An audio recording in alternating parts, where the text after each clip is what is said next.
So good evening, everybody. I want to welcome you to the May 15th, 2024 joint meeting between the Calvert County Board of Commissioners and the Calvert County Planning Commission. I have with me tonight Vice President Commissioner Grasso, Commissioner Ireland, and Commissioner Cox. At this time, I want to ask for a Pledge of Allegiance, please.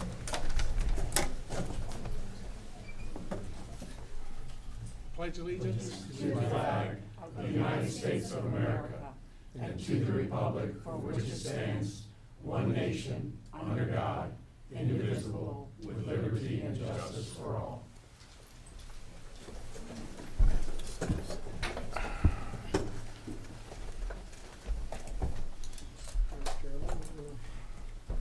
Thank you, Mr. President. I'm Greg Kernan, Acting Chair of the Planning Commission, and with me this evening I have Commissioners Wilson Freeland, Chris Gadway, James McQueen Sr., and John Toohey. Joining us remotely are Commissioners Lisa Williams and Dr. Richard Holler. Thank you. At this time, is there any corrections or additions to the agenda? You have none? I have none. Make a motion, we approve the agenda as submitted. Second. I have a motion and a second that we approve the agenda as submitted. Any discussion on that motion? Hearing none. All those in favor say aye. Aye. Opposed? Motion carries. Director? Good evening, Commissioners. Mary Beth Cook, Director of Planning and Zoning. With me this evening is Jason Brinkley, our Ombudsman, and Carolyn Sunderland, Deputy Director of Planning. So we're here tonight to talk about the capacity analysis that goes along with the draft Calvert County zoning ordinance. So I'd like to talk a little bit about how we got here. We hired a consultant to help us complete the update to the comprehensive plan.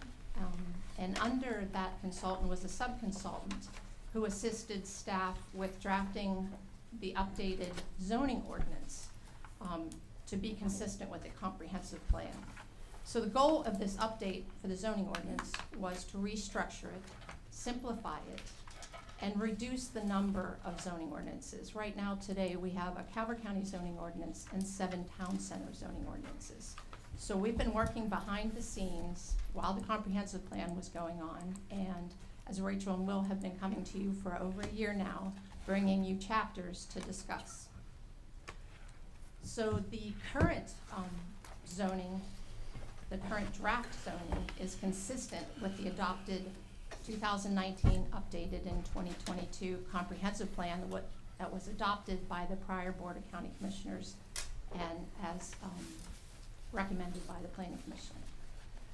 In that document is a land use plan that was approved and also a residential district that was mapped to represent the 1 mile radius around the town centers of North Beach, Chesapeake Beach, Prince Frederick, Lusby, and Solomon's Town Center, where the statement in the comprehensive plan says these areas can be increased to a maximum of 4 dwelling units per acre with the use of TDRs. So this has been our area of concern, and I just wanted to kind of give you a little background on that. So the last capacity analysis for Calvert County was performed in 2016 by the Maryland Department of Planning as part of our comprehensive plan update. Consequently, the Board of County Commissioners directed our staff to perform a new analysis so that we could analyze what the change in the zoning is with the draft zoning ordinance update.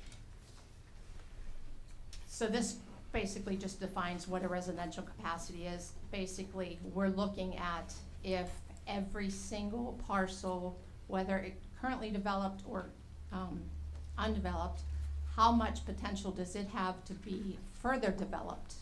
And that's what the numbers we're going to be looking at this evening. So some of the parameters that were used were to exclude town centers. So town centers are a whole different animal of their own because they have a lot of different zoning, density, and so we're going to be examining those as we update the master plans and zoning ordinances for each of those town centers. But the commissioners have taken action already to reduce the density in those town centers to a maximum of 7 units per acre. and that will be adopted with the update to the zoning ordinance. We also excluded permanently preserved land. That can't be further subdivided. The towns of North Beach and Chesapeake Beach, which each have their own zoning, so they have their own density requirements. Any utility corridors, or properties owned by utilities, public lands, and any lands that are currently wetlands. So before we go on to the next slide, I do want to give credit where credit is due. Carolyn and the Technology Services Department worked tirelessly to get these numbers to you. I mean, it took quite a bit longer than we expected, and it was difficult. But I definitely want to give Carolyn credit for us being able to present this to you this evening. So we worked with the county GIS in the TS department using my Calvert maps, the state assessment data, our current Calvert County zoning ordinance, as well as the draft update.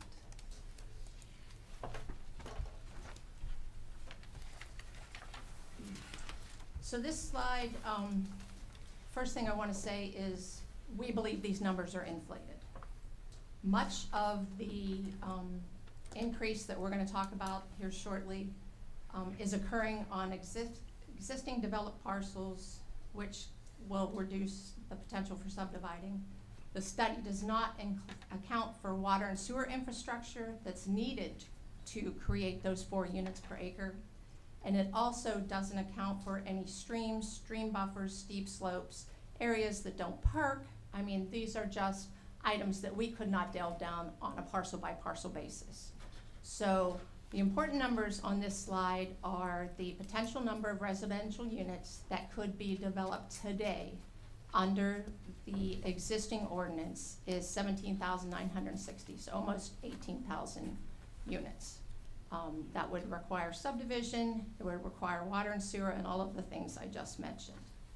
Under the draft zoning ordinance, that number is 29,320, and we were shocked. We never imagined it was going to be that high. So immediately we regrouped and worked on some options.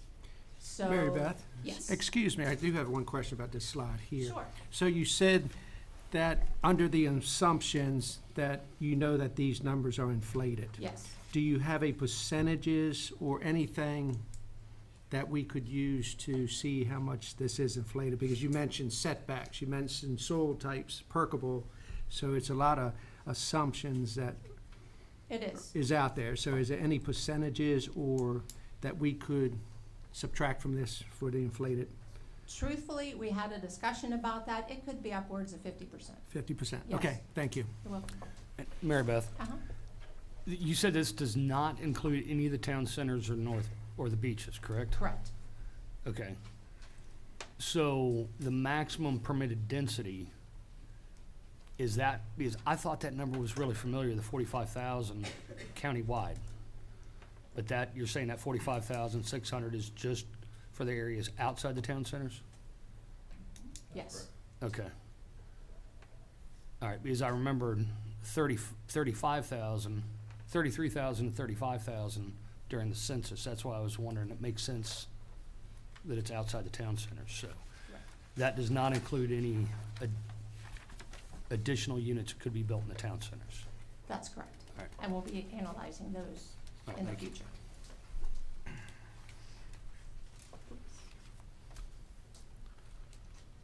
So we came up with 2 options, and these are both addressed by the 1 mile radius that I described, which is now under the draft ordinance called the residential district, where we, in the draft ordinance, are proposing 4 units per acre for the density. Option 1 would be to reduce the residential district to 2 units per acre. Option 2 would reduce the density to 1 unit per acre. And just to note, both of those options will reduce the remaining capacity below the current zoning ordinance capacity. So you can see the bold across the RD row, which is the only numbers that change from column to column. So under the current zoning ordinance, potential of almost 18,000 units.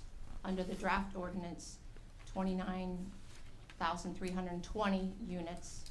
If we drop to the 2 units per acre, it's more like 16,950, which is actually less than what you could get under the current ordinance.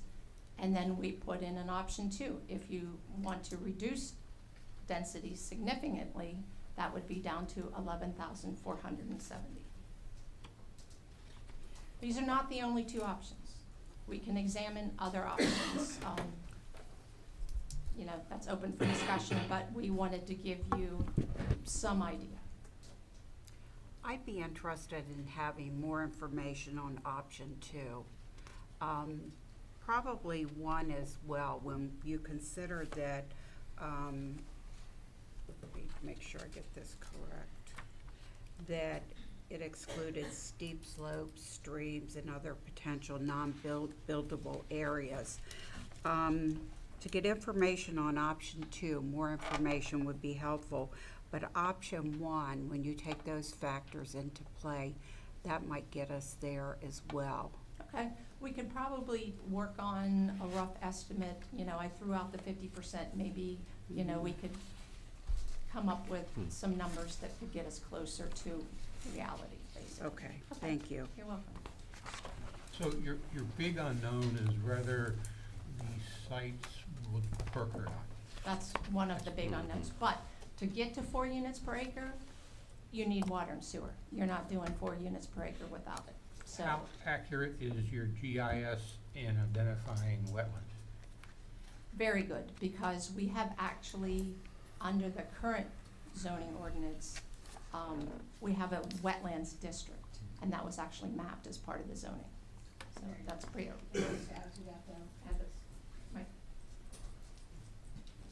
Carolyn Sunderland, Deputy Director.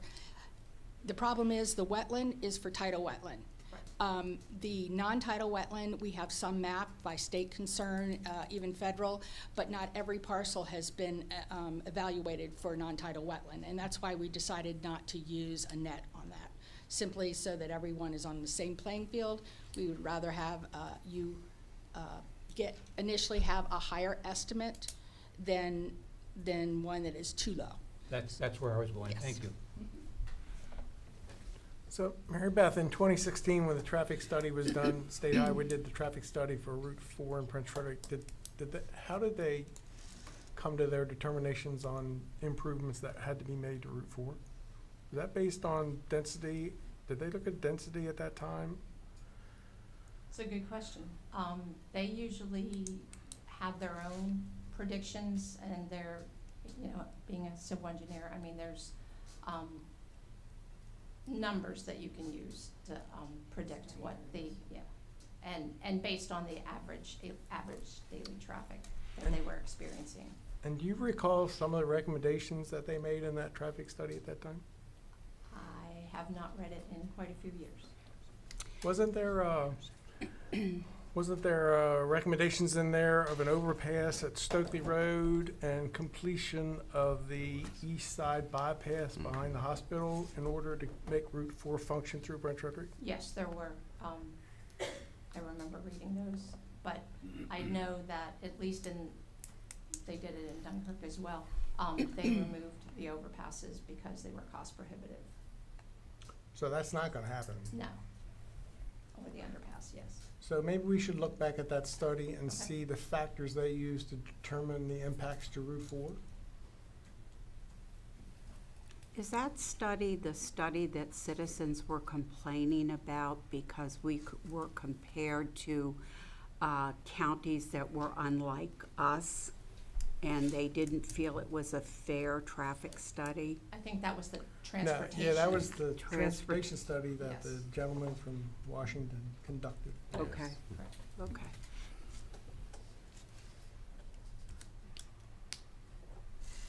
So we're here for discussion, questions, but I also wanted to cover next steps. We're bringing this and other topics from the draft for discussion and decisions in the near future before we start creating the second draft of the zoning ordinance. So we'll be coming for decisions, drafting the second draft, and then coming back in the fall for a public hearing, both separately with the Planning Commission and the Board of County Commissioners, hopefully for adoption in the fall.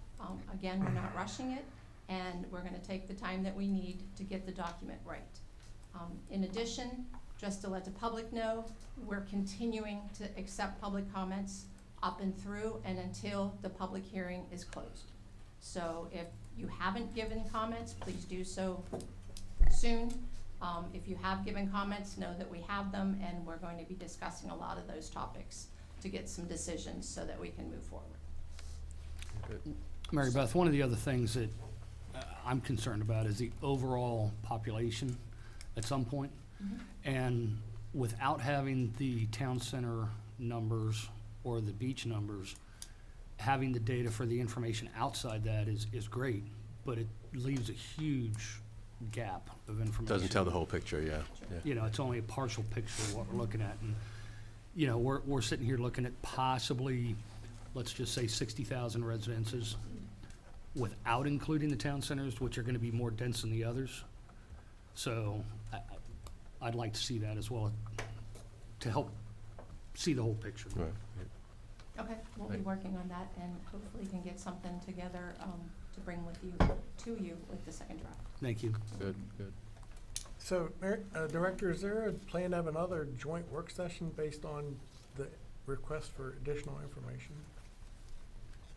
For the decisions, Yes. we were gonna start with the commissioners, because the zoning ordinance is your document, unlike the comprehensive plan, and then we'll be having work, since decisions aren't typically made during work sessions, I think we're gonna be coming to you during old business, and then doing the same with the planning commission. But at some point, isn't the planning commission gonna have to make a recommendation? Yes, and they do so at their public hearing. We won't leave you out there, buddy, don't Well, worry I'm about just it. thinking, I'm Don't worry just about about the that. process, and I don't Sure, wanna sure. leave you Yeah, out. yeah. Yeah, no, Exactly, we're exactly. gonna try to, you know, if we're scheduling a or a old business session to get some decisions, we'll be bringing those to the planning Right. commission and say, this is what we heard from the commissioners, Mhm. you know, give us some feedback. If they're meshing, then we'll move forward, if not, we'll come back. I mean, this is gonna be a work in progress. Gotcha. Thank you. Well, So, I guess I might be jumping ahead, but if the proposed changes to the town centers are reduced, we can calculate those numbers Yes, and get a solid number. based on, yes, we should be able to. Okay, and the only other question was the 4 units per acre, that number came out of the comprehensive plan, and that's what was used by the consultant for your initial number, and Yes. that's how that came about? That's correct. Okay. And do TDRs play a factor in option 1 and option 2? They do anytime you go above conventional density, so, I mean, yeah. Good question. So then we would like to know, moving forward, what that impact is. That's, Carolyn, correct me if I'm wrong, gonna be difficult, because it depends on what your conventional density is and how far above that conventional density you go, because those are the units you have to buy the TDRs for. Correct, you think you can do it? I think it can be done. Okay, I mean, we understand it's a swag, right, just like saying that, you know, 50%. 50% of this, that's a Right. swag. yeah, true, Because, I mean, you may have some sort of historical data to give you some idea, but sure. it's all a swag, but. The one thing I do want to point out with the study, She knows that. I do. The one thing I do want to point out about the study is that the remaining density that you're looking at tonight includes those lots which have not yet been developed. They're existing, Right. and they could pull a building permit tomorrow. Now, we can get you the information that tells you how many of those existing as opposed to how many that can be created, and I think that's important to point out. Okay, and I believe that Jason has estimated it's roughly 30% Yeah, are existing. just looking at the RD, we're looking at roughly 28 to 30% of either option 1 or option 2 is currently, well, I guess it would just be of the draft, is currently, you could pull a building permit today if it's in existing subdivisions or existing law. So if we were to come up with a maximum number of additional dwelling units that would be able to be put into the county under current plans, et cetera, what would be an idea for how many years would we want to take to build out to that number? In other words, if there's 10,000 units that could be built, do we want to say, okay, we're going to spread out those 10,000 units over 50 years, 30 years, 100 years? That's really hard to predict. There's been quite a decline in the number of residential units that have been holding building permits in the past 3 years. And so certainly there is growth measures that you can take. I know in St. Mary's County they did that. They set up maximum number of units that could be built per year. But yeah, we have our adequate public facilities, and I think that is going to help dictate That will, yeah. how quickly units get Mhm. built. Right. Because they're gonna, the roads are gonna have to be adequate, the schools are gonna have to be adequate, the water and sewer will now have to be adequate, public safety, all of those things. So I think that's our tool to help. Gotcha. Thank you. And the only way, as she said, the only way you do that was with caps, and caps are very difficult because you set a cap, a developer can come in with one big project and suck up all your permits, and then individuals who wanna build a house have no opportunity. Yeah. So that's the issue with caps. Yeah.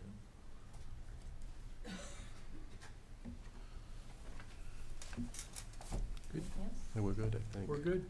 okay, thank you. Thank you. Thank you.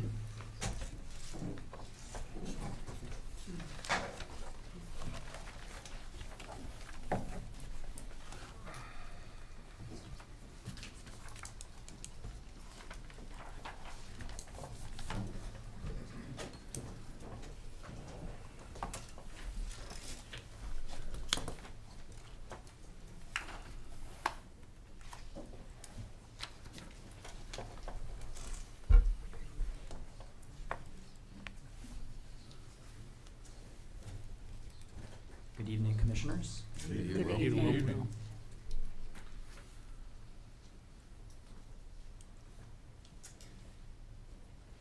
Okay, so my name is Will Hager, and I'm a planner with the Department of Planning and Zoning that's been helping out with the zoning ordinance update. And with me to my left is Rachel O'Shea, zoning planner. And before we get into the focus of tonight's presentation, I just want to go over a brief introduction. Staff prepared a draft zoning ordinance to bring the zoning ordinance into compliance with the current comprehensive plan, as Mary mentioned previously. Draft zoning ordinance was made available to the public in May of last year. This is the final joint work session reviewing articles of the May 2023 draft zoning ordinance. CalvertCountyMD.gov/zoning ordinance update is the website where you can go to access links to draft articles, the draft zoning map, where to send public comment, and other supplemental materials. And the focus of this work session tonight is going to be draft Articles 17 and 31, transferable development rights and subdivision.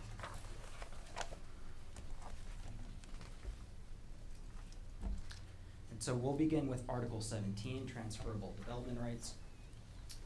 The purpose of transferable development rights, or TDRs, is to transfer residential density from eligible preservation areas, or agricultural preservation districts, to eligible receiving areas. The transfer of development rights furthers the conservation of natural and undeveloped areas, as well as agricultural land, and contributes to the balanced economic growth and coordinating the provision of adequate public facilities with the achievement of other goals.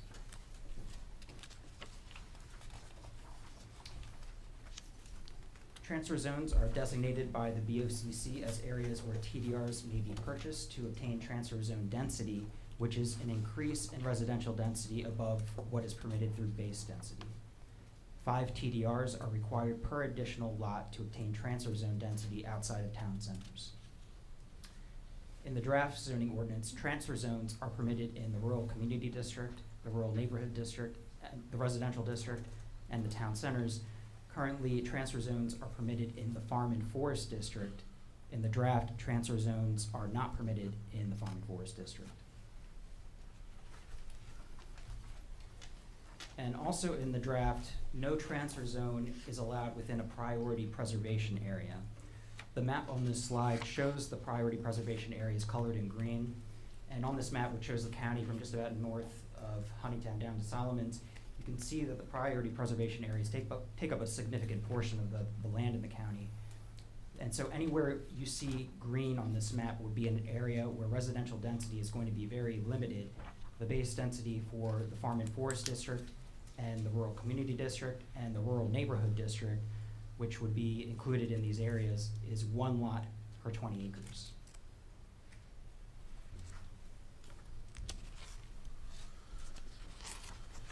And in the current zoning ordinance, within a 1 mile radius or perimeter of town centers, higher residential densities are permitted with the purchase of TDRs, or higher residential densities are permitted with the purchase of TDRs than outside of the 1 mile radius or perimeter. In the draft zoning ordinance, this 1 mile radius or perimeter policy has been replaced with a reconfigured residential district in the proximity of Prince Frederick, North Beach, and Chesapeake Beach town centers, and the introduction of a new district, the Rural Neighborhood District, in the proximity of Dunkirk, Owens, Huntingtown, and St. Leonard town centers.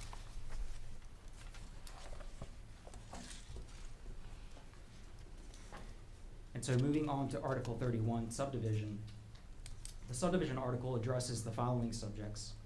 It includes provisions for the transfer of lots and the issuance of building permits. It includes a section addressing the distinction between major and minor subdivisions and the growth tier law.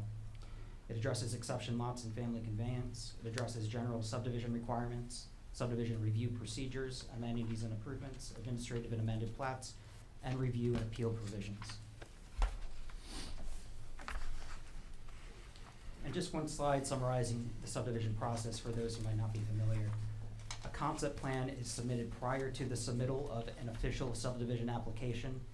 It shows existing features and all ultimate development with respect to lots, roads, and other site improvements. Concept plan review is completed prior to submittal of the preliminary subdivision application package.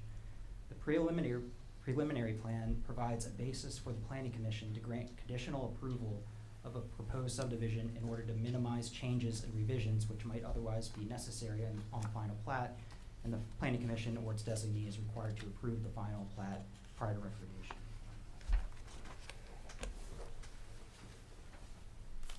And we've added a section to this article addressing the state's growth tier law as it pertains to subdivision. And again, for those unfamiliar, the designated growth tiers in the county are required by state legislation, and Calvert County's growth tier map was adopted in 2017. But just a couple definitions. A major subdivision in terms of residential development creates 8 or more residential lots. A minor subdivision creates 7 or fewer residential lots. So in terms of the growth tier law, Tier 1 are those areas currently served by public sewerage systems, and major subdivisions are permitted in these areas. Tier 2 are those areas planned for public sewerage service, and major subdivisions are permitted in the Tier 2 if they connect to a public sewerage system. Tier 3 are those areas not planned for public sewerage service, where major subdivisions on individual on-site septic systems are permitted, but the Planning Commission must hold a public hearing before approval. And in the Tier 4, these are areas that are not planned for public sewerage service and where only minor residential subdivisions are permitted. And so to help visualize, this is a screenshot of the area around Prince Frederick. The red on this map is the Tier 1. The red with the black diagonals is also the Tier 1, but not a residential growth area. So for instance, the College of Southern Maryland is in Tier 1, but it's not residential. The orange area is the Tier 2, the light yellow is the Tier 3, and the green is the Tier 4.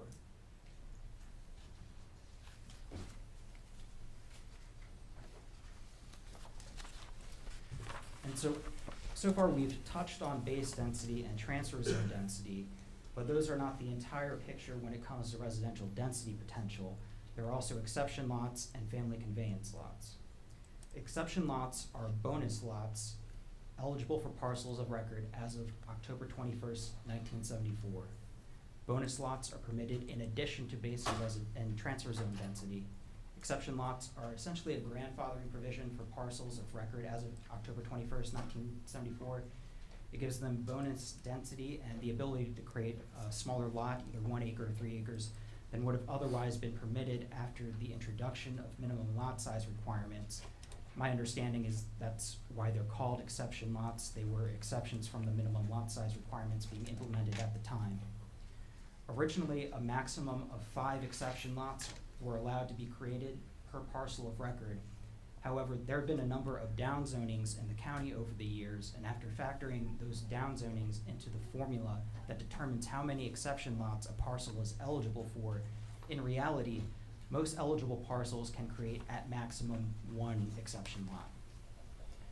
So exception lots are a grandfathering provision that's been around for a very long time, but it complicates the process of establishing the permitted density for a parcel and sometimes causes disputes. So in the draft, the following has been included. Parcels still eligible for the creation of exception lots must obtain preliminary approval for those exception lots within 2 years of the adoption of this ordinance. 2 years after the effective date of this ordinance, the ability to create exception lots is null and void.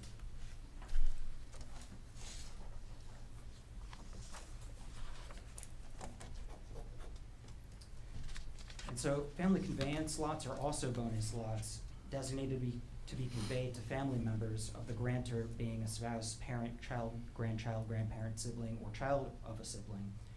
Family conveyance lots may be created from a parcel of record as of November 2nd, 1999, and are permitted in every district where single-family detached units are permitted outside of town centers.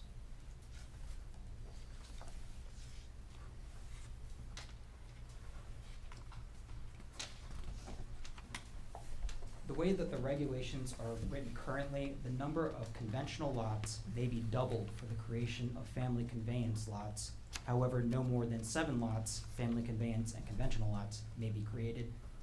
Now, that may sound a little confusing, but what that essentially means is that, say you have a 100-acre parcel in the FFD, or the Rural Community District, or the Rural Neighborhood District, where the base density is 1 lot per 20 acres. 100 divided by 20 is 5 lots. That's your base density. If you double 5, that's 10. But the maximum you can get is 7 total. So all that math adds up to 5 base density lots plus either 2 family conveyance lots or 1 exception lot and 1 family conveyance lot. In the draft, there are changes proposed to family conveyance provisions. Staff has reported that often family conveyance lots are not truly being used to convey lots to family members, but instead are being sold to non-family members. There are provisions that penalize property owners who violate those restrictions, but they don't appear to be an adequate disincentive, and there are ways of getting around them.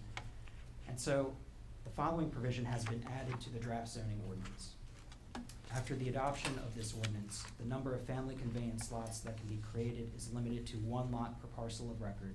If the parcel of record has already platted family conveyance lots permitted under past ordinances, no additional family conveyance lots are permitted.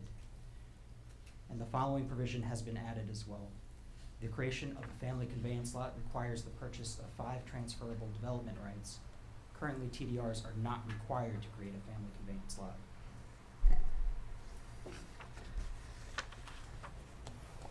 So Will, got a question for you. So go back to that 100-acre FFD lot and give me the breakdown of the current Go zone. over again. Yep, So you've got as a new zoning. So that's, you're only gonna be allowed 1 family conveyance, correct? right. So So if you're gonna they get did your a- base 5. So base would be 5, and if they were eligible for an exception lot, they could get that exception lot as long as they made that application within the 2-year period. But we're doing away with the exception lots. If they made an application for it within the 2-year period, after that 2-year period, then they would lose that ability. So it would be 5, if they've lost that ability in the hypothetical, then it would be the 5 plus the family conveyance lot. So what am I gonna do with my other 3 grandkids? Well, 6 lots is more than 3. Okay, so it's 1 family conveyance per parcel. Maximum, and if they've already created family conveyance lots in the past, then they've expanded that, and it would be 0 from that point moving forward. Okay. Was that number 3 at one time? Weren't there 3 family conveyances somewhere along the line? Yes, at one point it was, before we did the text amendment, which was back in like 2016. So it changed in 2016?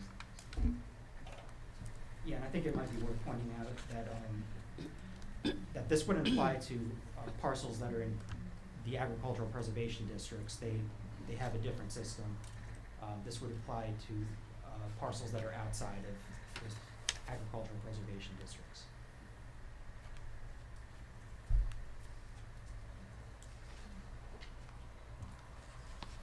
Will, did I just catch you say, let me back up. So the 100-acre example, you were saying with 5 lots, that only applies in agricultural preservation? You said something about agricultural preservation there, and I didn't catch it. Yeah, maybe Rachel can explain this a little bit better, but So for preserved properties in the county program that are registered APDs, they have a separate density.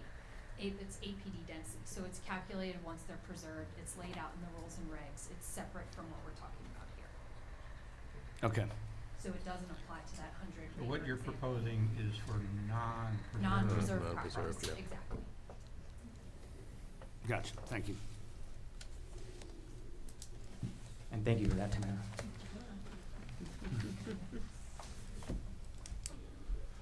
So moving on to subdivision control of unsuitable land. We touched on this a little bit more in our last presentation, but I think it's worth going over again. In the zoning ordinance, there are provisions that give the planning commission the power to disapprove the creation of lots on unsuitable land. In other words, just because technically on paper, the residential density regulations say that 25 or 50 lots can be created on a parcel, the land is unsuitable for subdivision, you may not be able to create that many in reality. In the draft, we explicitly state the planning commission or its designee may disapprove the creation of lots if it finds the land unsuitable for subdivision for development due to features described in this section. And in the draft, the following provision has been revised and now states, each single-family detached lot shall contain sufficient contiguous land for the construction of a building or dwelling with amenities within the required setbacks of this ordinance. Minimum sufficient contiguous suitable land area shall be exclusive of natural resource protection areas, critical area buffers, forest retention areas, septic recovery areas, and required setbacks. Minimum sufficient suitable land area shall be 20,000 square feet for single-family detached lots having individual septic systems, and 10,000 square feet for single-family detached lots served by public sewer or on a community septic system. All proposed single-family detached lots below this minimum shall be considered having marginal amounts of suitable land for building purposes and may be required to provide detailed plot plans to prove suitability. And the current regulation states that minimum sufficient contiguous suitable land area exclusive of steep slopes, buffers, forest retention areas, septic recovery areas, and required setbacks shall comprise not less of 5,000 square feet for lots having individual septic systems and 3,000 square feet for lots served by a public or community septic system. So the proposed changes here would significantly raise the standards for lots in terms of suitable land area considered sufficient for development. Will, is steep slope now covered under natural resource protection areas? Yes, it would be included within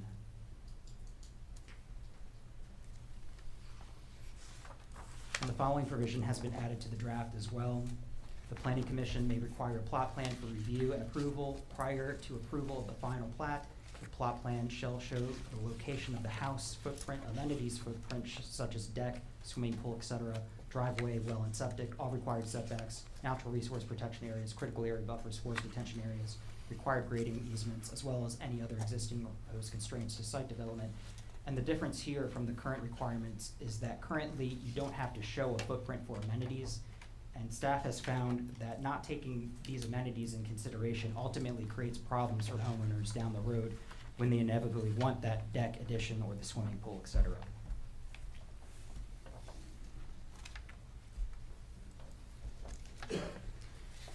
And a few other revisions to this article to make note of. Regulations specifying construction standards for roads were not included in the draft and have been replaced with references to the Calvert County Road and Site Development Ordinance and construction standards currently in effect at the time of project development.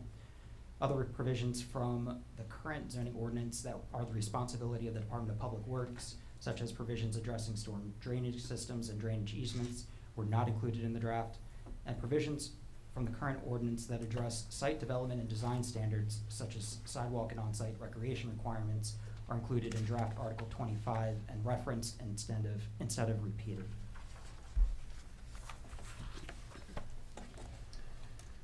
And another issue addressed in the draft is with the term non-buildable residue in the current ordinance.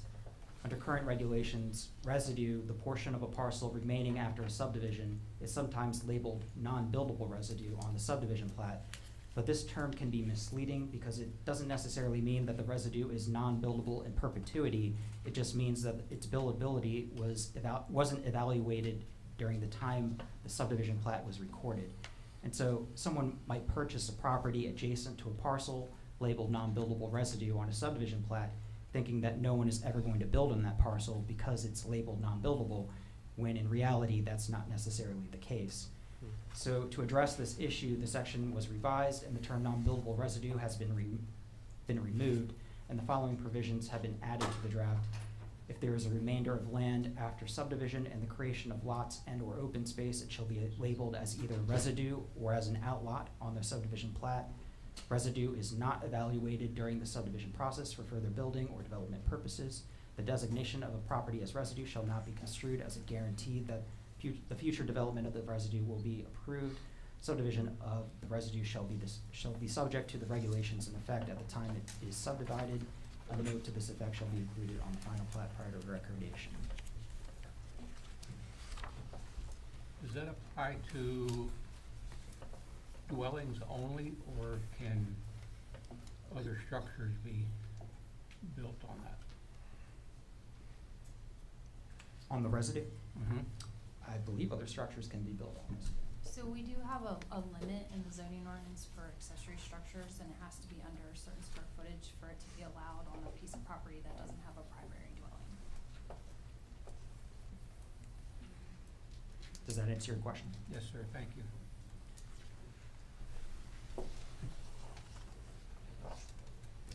Okay, so in summary, Article 17, transfer zones are permitted in the rural community district, rural neighborhood district, residential district, and the town centers, except no transfer zone shall be permitted in a priority preservation area. And Article 31, the sunsetting of exception lots, revisions made to regulations addressing family conveyance subdivisions, strengthening requirements regarding subdivision control of unsuitable land, removed provisions that are a responsibility of the DPW, and provisions addressing site development and design have been moved to draft Article 25, and the term non-buildable residue has been removed.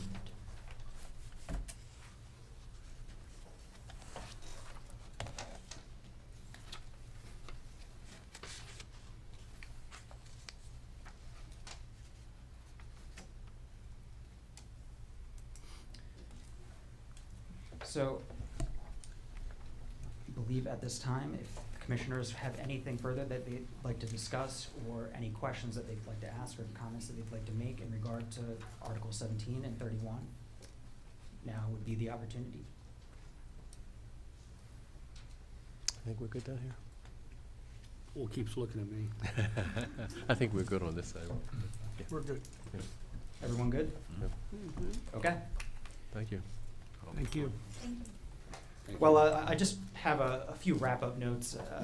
I guess Mary kind of addressed some of this stuff, but in case anyone missed it, county staff is going to be working on revising the draft zoning ordinance based on feedback that we've received from the commissioners and from the public.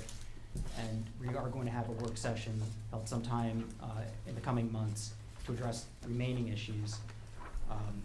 And the goal is to have revised draft zoning ordinance completed by the fall of this year. Thank you. Thank you. Thank Thank you. you. So I believe that brings us to public comment. Mr. County Attorney? Thank you. Thank you. The board adopted a resolution in 1989 intending to maintain the order and decorum of the governmental process. Persons are welcome to address the Board of Commissioners on any matter germane to the business of county government. Those addressing the board shall not be uncivil, rude, vulgar, profane, or otherwise disruptive to the conduct of the board's business. All speakers must identify themselves and, whether speaking as an individual where you'll be allotted 2 minutes, or as an appointed spokesperson of a group where you'll be allotted 5 minutes. For those attending virtually, if you wish to speak, please press 9 or use the raise your hand function. The Ethics Commission has asked that we remind speakers at public comment that lobbyists include those who seek to influence public policy, and lobbyists must register in advance. Mr. Buckmaster, do we have anyone online? No, there is no one online on Zoom currently. Do we have anyone signed up? I don't believe so.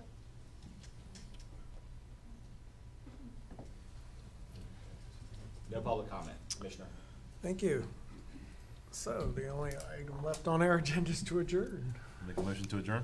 Second. That motion is second that we adjourn. Any discussion on that motion? Hearing none. All those in favor say aye. Aye. Opposed? Motion carries. Can I have a Mr. Chair? motion to go to a 5-minute recess, please? So moved.